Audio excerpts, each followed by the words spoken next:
17 yaşlı boksyor, Volodin Kamashkası. Neçədir boksla məşğulsuz? 3 ildir. Sağa dönün zəhmət olmasa, sola dönün, düz baxın.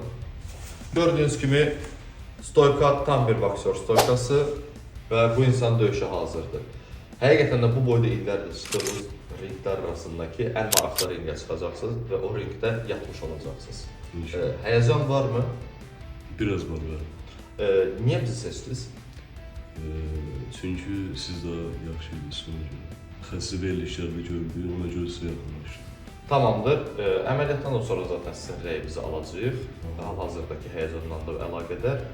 Sadəcə deməyə çalışdığımız nədir? Çox boks kimi daima fiziki hərəkət tələb edən idman növlərində müəyyən bir akkumulyasiya baş verir və xüsusən də bir sinə nahiyəsində. Bunun da baş verməsinin səbəbi hər daim dayaq nöqtəsinin bədəndə bir tərəfə yönəlik olmasından əlaqədardır. Bu barədə ətraflı məlumat üçün bizimlə əlaqə saxlaya bilərsiniz. Təşəkkür ederim.